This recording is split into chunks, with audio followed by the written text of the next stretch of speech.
In the near future, a terrible crisis is spreading through Europe and people are lacking basic necessities.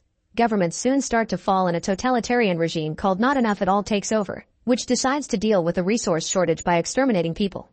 First they kill the elderly, and next they target pregnant women and kids. Some countries like Ireland, Iceland, and Norway managed to stop the massacre and are opposing the regime, so many people are escaping to those lands.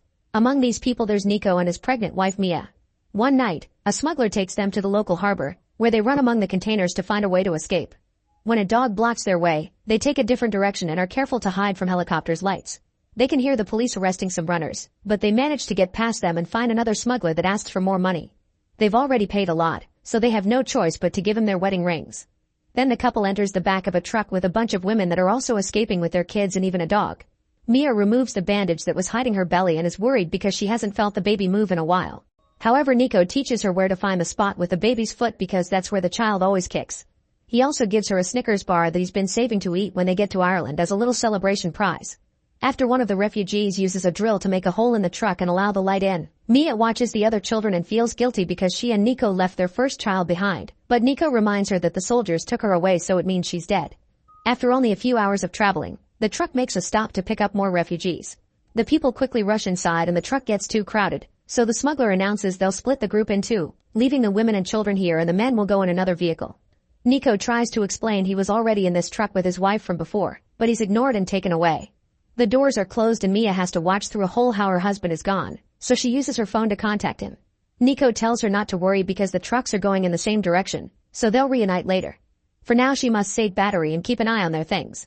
As the truck continues traveling, Mia watches the outside world through the hole, being disturbed by the violence on every corner. Soldiers kill rioters without mercy and women are taken away in cages as if they were cattle. Sometime later, the truck stops when they arrive at a checkpoint and all the women rush to hide at the back. The driver presents papers to show he's transporting cargo, but the soldiers open the truck to check anyway. At first sight, they only see a few boxes because the refugees are hiding behind a fake wall. However, the leader is suspicious and sends one of his men inside, asking him to go as far as possible and shoot at the side wall. The guy does so, and by seeing the difference in distance, the leader can tell there's a hidden compartment, so he goes inside with a bunch of his soldiers and asks the women to come out. Fearing the worst, Mia climbs on top of the crates right before one of the women opens the fake wall. The leader immediately kills her, and the other soldiers open fire to murder the whole group while Mia is splattered with their blood.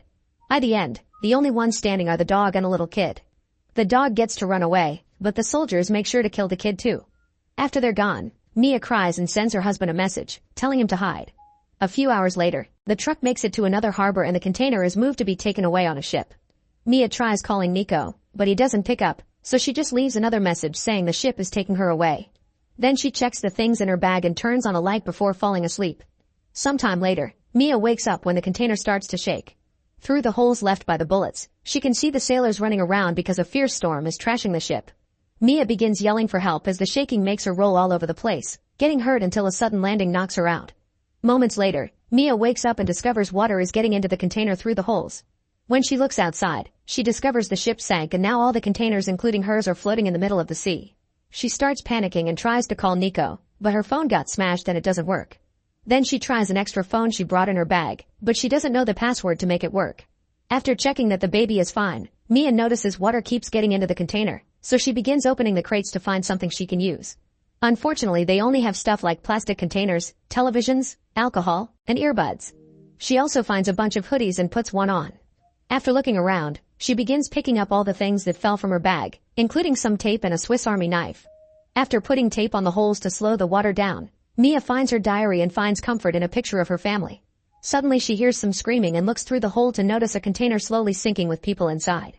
A desperate Mia begins screaming Nico's name and puts her SIM card in the working phone, but Nico won't pick up and the container sinks, so Mia has a breakdown. For the next few hours, Mia keeps trying the phone to no avail. By the time night falls, she grabs the knife because she's thinking of ending things, but suddenly she feels the baby move. Mia decides to live for the baby and goes to sleep while hearing the whales singing outside. Moments later, Mia notices a hanging crate shaking and moves out of the way right before it falls. However, this causes water to start filling the container at great speed, and Mia thinks she's about to drown only to suddenly wake up and realize it was just a nightmare. She discovers the tape came off and the water is getting worse, so she pushes a crate onto the hanging one and releases it with her knife, only to find even more plastic containers. At first she's frustrated, but they give her an idea. She removes the rubber from the lids and uses it to cover the lower holes. Then she takes a hose from a machine in one of the many crates and puts it into another hole to take out the water through it. She also moves 2 crates against the wall so she has a place to lie down, and marks the water levels with more tape, counting down the days until it reaches the limit. After trying the phone again to no avail, Mia puts up some wires from the earbuds and hangs the photographs from her diary so they can dry. Then she checks her supplies, making sure to ration her water bottles and her food correctly. She also discovers that the drill and lighter that were dropped by other people are still working. Suddenly her phone gets a call from an unknown number and Mia answers to find out it's Nico. He couldn't answer before because his battery died, and he's alive because the other driver had scammed them. Instead of taking them to the harbor, he abandoned the group outside the city. Mia tells him what happened to her and Nico promises he'll rescue her, but for now, she must continue to save the battery and to survive for their child. Suddenly Mia feels a contraction and begs the baby to wait a little longer. She takes a bite of her sandwich and moves the crates around, but boredom soon takes over. She notices a storm is coming and feels another contraction, so she hopes it's a false alarm. Moments later she turns out to be wrong. The storm comes to shake the container around and the baby is really coming. Mia screams in pain as the water begins getting inside the container again and her phone rings, but it slips from her hand when she tries to answer. With no other choice, Mia takes off her dress and hangs on the crate's ropes as she stands up and gives birth to the baby in the water. The umbilical cord is wrapped around the baby's neck, but Mia quickly takes it off and pats the baby's back until she cries. Then Mia climbs on top of a crate and hangs onto the child, waiting for the storm to pass. The next morning, Mia feels the placenta coming out of her body and puts it away in a plastic container. Afterward she tidies up the place as much as she can and puts the baby in a small box with a hoodie while she checks her things. She eats a bit of food from a can, but the phone took water damage and isn't working. To make matters worse, the baby won't stop crying and Mia tries to breastfeed her to no avail.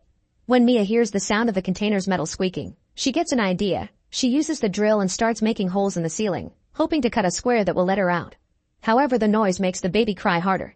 She tries to calm her down but not even singing works and Mia snaps, yelling at the poor child. At least when she realizes what she did she quickly apologizes.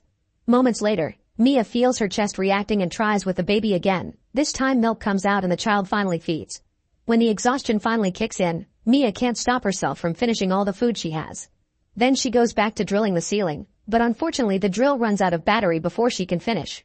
Next she puts the SIM card back into the original phone, but she still can't make it work. Frustration finally gets to her and she begins throwing around all her things in fury. When she finds the knife, she tries to use it on the holes in the ceiling to finish the job, but this begins hurting her hands. As time passes, Mia doesn't have anything else to do but take care of the baby, occasionally wetting the child's skin to help her with the heat. When she tries to sleep, it's really hard because her stomach keeps growling over the lack of food. In the end, desperation wins over and Mia decides to eat her own placenta. Suddenly she hears the whales outside again, and when she looks out, the whale hits the container, causing the baby to cry again. Mia responds by hitting the container walls, scaring the whale again. The next morning, Mia tries with the knife in the holes again, only for the knife to break. The phone is still not working, and Mia has to drink the last of the clean water.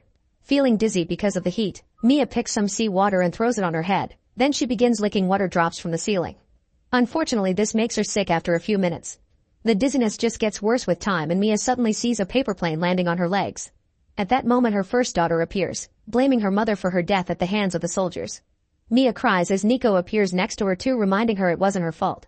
When Mia wakes up from this dream, she's feeling better because it's finally raining and water is falling through the holes. Mia makes sure to drink some water and collect as much as she can in the plastic containers. She also grabs the can, but when the lid breaks, she gets an idea. The rope from the crates is put through the holes in the ceiling and Mia starts pulling down until she finally gets to open a hole that allows the sunlight inside. Afterward, Mia climbs on top of the container and confirms there's no land in sight. She and the baby sleep up there to get fresh air, and when it's time to change the baby, Mia throws the dirty hoodie into the water. This attracts the attention of a bunch of fish, so Mia rushes to grab some rope and a piece of metal to try fishing. No matter how much she tries though, she can't hit a single fish. After she gives up, she suddenly notices a plane flying by and immediately rushes into the container to break a television, getting a piece of its screen. Then she climbs back out, but in her hurry, she accidentally hurts her leg. Ignoring the pain for now, she uses the screen piece to reflect the sunlight, but the plane doesn't see her and goes away. A disappointed Mia returns inside the container and uses some wires and small metal pieces to stitch her wound. It's a very painful process, so she tries to make it easier with alcohol. Afterward she sees the hundreds of earbuds and gets another idea. With the wires, she begins making a net. Once it's done, she throws it in the sea with a dirty cloth and finally gets to trap some fish, which she immediately eats raw. For the following days, Mia works hard on her survival. She keeps removing the water from the container using the hose, and she keeps fishing successfully with the net, putting away lots of fish in the plastic containers. She also takes paper sheets from her diary to write a bunch of SOS notes and puts them inside containers as well, which she throws into the sea with the hope somebody will find them. One afternoon, Mia shows the baby all the pictures of the family and decides to name the child Noah after her grandmother, which is the name Nico wanted. She also shows her a picture of her sister, sharing the story of how the soldiers took her and how she still blames herself for it. Later in the evening, Mia notices Noah is getting cold, so she uses some alcohol and a lighter to start a fire. In the middle of the night, Mia hears something hitting the wall and comes out to discover it's just a plastic container. At that moment her phone begins ringing and she's delighted to hear Nico's voice, but unfortunately he has bad news. He tried to steal a boat, but he was seen by the soldiers and got shot. Right now he's hiding, but he's slowly bleeding out and he doesn't have much time left. Nico's called to say goodbye and make Mia promise she'll survive, so Mia puts the phone next to Noah so he can talk to her and hear her cute little noises.